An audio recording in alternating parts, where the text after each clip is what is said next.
श्रीगणेशलक्ष्मीस्तोत्रम् नमो महाधरायैव नानालीलाधराय ते सदा स्वानन्दसंस्थाय भक्तिगम्याय वै नमः। अनन्ताननदेहाय ह्यनन्तविभवाय ते अनन्तहस्तपादाय सदानन्दाय वै नमः।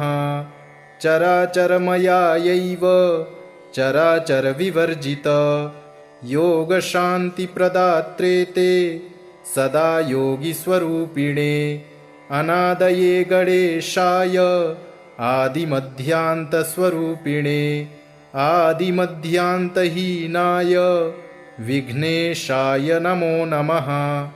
सर्वातिपूज्यकायैव सर्वपूज्याय ते नमः।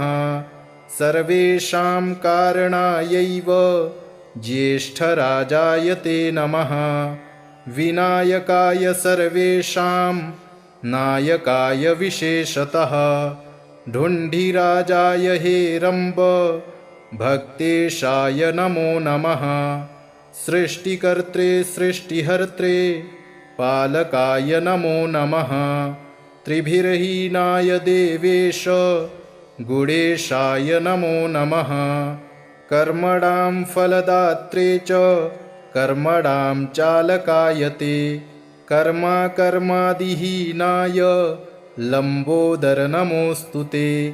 योगेशाय च योगिभ्यो योगदाय गजानन सदा शान्तिघनायैव ब्रह्मभूताय ते नमः। किं स्तौमि गणनाथं त्वां सतां ब्रह्मपतिं प्रभो अतश्च प्रणमामि त्वां तेन तुष्टो भव प्रभो। धन्याहं कृतकृत्याहं सफलो मे भवो भवत् धन्यौ मे जनकौ नाथ यया दृष्टो गजाननः। एवं स्तुतवती सा तं भक्तियुक्तेन चेतसा साश्रुयुक्ता बभूवाथ बाष्पकण्ठा युधिष्ठिर। तामुवाच गणाधीशो वरं वृणु यथेप्सितं दास्यामि ते महालक्ष्मी भक्तिभावेन तोषितः। त्वया कृतं च मे स्तोत्रं भुक्तिमुक्तिप्रदं भवेत्। पठतां शृण्वतां देवी नानाकार्यकरं तथा धनधान्यादिसम्भूतं सुखं विन्दति मानवः। नमो महाधरायैव नानालीलाधराय ते सदा स्वानन्दसंस्थाय भक्तिगम्याय वै नमः। अनन्ताननदेहाय ह्यनन्तविभवाय ते अनन्तहस्तपादाय सदानन्दाय वै नमः। चराचरमयायैव चराचरविवर्जित योगशान्तिप्रदात्रे ते सदा योगिस्वरूपिणे अनादये गणेशाय आदिमध्यान्तस्वरूपिणे आदिमध्यान्तहीनाय विघ्नेशाय नमो नमः। सर्वातिपूज्यकायैव सर्वपूज्याय ते नमः। सर्वेषां कारणायैव ज्येष्ठराजाय ते नमः। विनायकाय सर्वेषां नायकाय विशेषतः ढुण्ढिराजाय हेरम्ब भक्तेशाय नमो नमः। सृष्टिकर्त्रे सृष्टिहर्त्रे पालकाय नमो नमः। त्रिभिर्हीनाय देवेश गुणेशाय नमो नमः। कर्मणां फलदात्रे च कर्मणां चालकाय ते कर्माकर्मादिहीनाय लम्बोदर नमोऽस्तु ते। योगेशाय च योगिभ्यो योगदाय गजानन सदा शान्तिघनायैव ब्रह्मभूताय ते नमः। किं स्तौमि गणनाथं त्वां सतां ब्रह्मपतिं प्रभो अतश्च प्रणमामि त्वां तेन तुष्टो भव प्रभो। धन्याहं कृतकृत्याहं सफलो मे भवो भवत्। धन्यौ मे जनकौ नाथ यया दृष्टो गजाननः। एवं स्तुतवती सा तं भक्तियुक्तेन चेतसा। साश्रुयुक्ता बभूवाथ बाष्पकण्ठा युधिष्ठिर। तामुवाच गणाधीशो वरं वृणु यथेप्सितं। दास्यामि ते महालक्ष्मी भक्तिभावेन तोषितः। त्वया कृतं च मे स्तोत्रं भुक्तिमुक्तिप्रदं भवेत्। पठतां शृण्वतां देवी नानाकार्यकरं तथा। धनधान्यादिसम्भूतं सुखं विन्दति मानवः। नमो महाधरायैव नानालीलाधराय ते। सदा स्वानन्दसंस्थाय भक्तिगम्याय वै नमः। अनन्ताननदेहाय ह्यनन्तविभवाय ते। अनन्तहस्तपादाय सदानन्दाय वै नमः। चराचरमयायैव चराचरविवर्जित योगशान्तिप्रदात्रे ते सदा योगिस्वरूपिणे। अनादये गणेशाय आदिमध्यान्तस्वरूपिणे। आदिमध्यान्तहीनाय विघ्नेशाय नमो नमः। सर्वातिपूज्यकायैव सर्वपूज्याय ते नमः। सर्वेषां कारणायैव ज्येष्ठराजाय ते नमः। विनायकाय सर्वेषां नायकाय विशेषतः।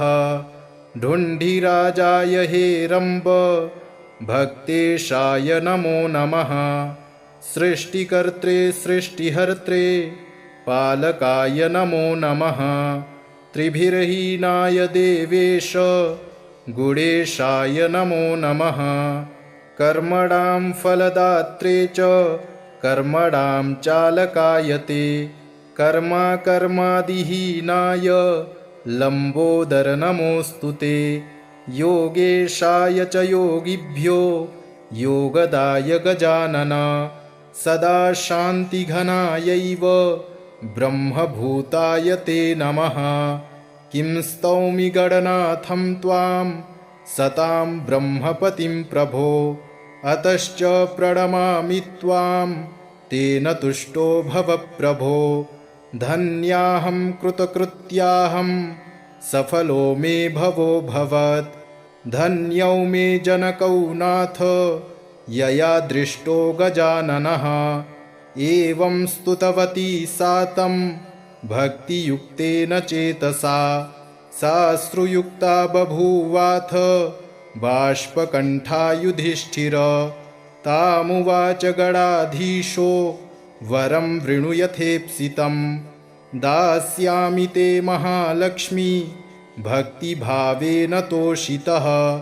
त्वया कृतं च मे स्तोत्रं भुक्तिमुक्तिप्रदं भवेत्। पठतां शृण्वतां देवी नानाकार्यकरं तथा। धनधान्यादिसम्भूतं सुखं विन्दति मानवः। नमो महाधरायैव नानालीलाधराय ते। सदा स्वानन्दसंस्थाय भक्तिगम्याय वै नमः।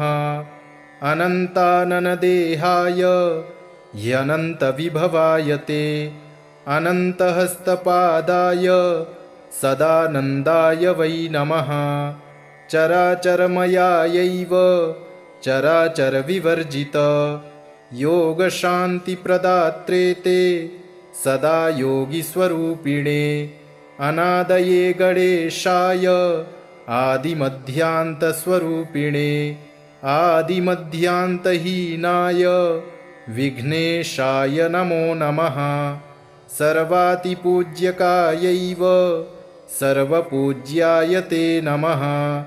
सर्वेषां कारणायैव ज्येष्ठराजाय ते नमः। विनायकाय सर्वेषां नायकाय विशेषतः ढुण्ढिराजाय हेरम्ब भक्तेशाय नमो नमः। सृष्टिकर्त्रे सृष्टिहर्त्रे पालकाय नमो नमः। त्रिभिर्हीनाय देवेश गुणेशाय नमो नमः। कर्मणां फलदात्रे च कर्मणां चालकाय ते कर्मादिहीनाय लम्बोदर नमोऽस्तु ते। योगेशाय च योगिभ्यो योगदाय गजानन सदा शान्तिघनायैव ब्रह्मभूताय ते नमः। किं स्तौमि गणनाथं त्वां सतां ब्रह्मपतिं प्रभो अतश्च प्रणमामि त्वां तेन तुष्टो भव प्रभो। धन्याहं कृतकृत्याहं सफलो मे भवो भवत् धन्यौ मे जनकौ नाथ यया दृष्टो गजाननः। एवं स्तुतवती सा तं भक्तियुक्तेन चेतसा साश्रुयुक्ता बभूवाथ बाष्पकण्ठा युधिष्ठिर। तामुवाच गणाधीशो वरं वृणु यथेप्सितं दास्यामि ते महालक्ष्मी भक्तिभावेन तोषितः। त्वया कृतं च मे स्तोत्रं भुक्तिमुक्तिप्रदं भवेत्। पठतां शृण्वतां देवी नानाकार्यकरं तथा धनधान्यादिसम्भूतं सुखं विन्दति मानवः।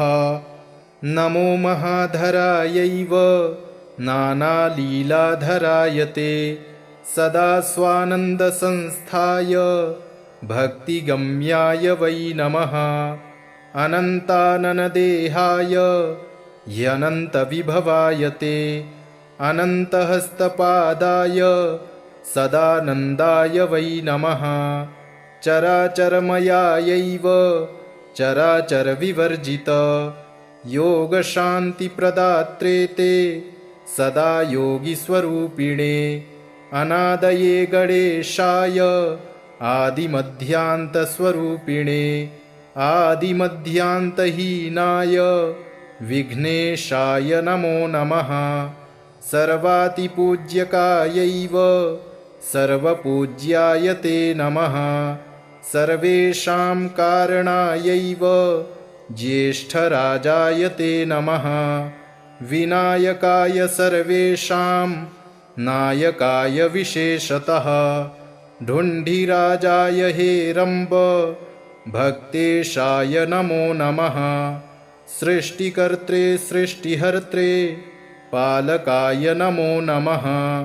त्रिभिर्हीनाय देवेश गुणेशाय नमो नमः। कर्मणां फलदात्रे च कर्मणां चालकाय ते कर्मादिहीनाय लम्बोदर नमोऽस्तु ते। योगेशाय च योगिभ्यो योगदाय गजानन सदा शान्तिघनायैव ब्रह्मभूताय ते नमः। किं स्तौमि गणनाथं त्वां सतां ब्रह्मपतिं प्रभो अतश्च प्रणमामि त्वां तेन तुष्टो भव प्रभो। धन्याहं कृतकृत्याहं सफलो मे भवो भवत् धन्यौ मे जनकौ नाथ यया दृष्टो गजाननः। एवं स्तुतवती सा तं भक्तियुक्तेन चेतसा साश्रुयुक्ता बभूवाथ बाष्पकण्ठा युधिष्ठिर। तामुवाच गणाधीशो वरं वृणु यथेप्सितं दास्यामि ते महालक्ष्मी भक्तिभावेन तोषितः। त्वया कृतं च मे स्तोत्रं भुक्तिमुक्तिप्रदं भवेत्। पठतां शृण्वतां देवी नानाकार्यकरं तथा धनधान्यादिसम्भूतं सुखं विन्दति मानवः। इति श्रीमहालक्ष्मीकृतं गणेशलक्ष्मीस्तोत्रम् सम्पूर्णम्।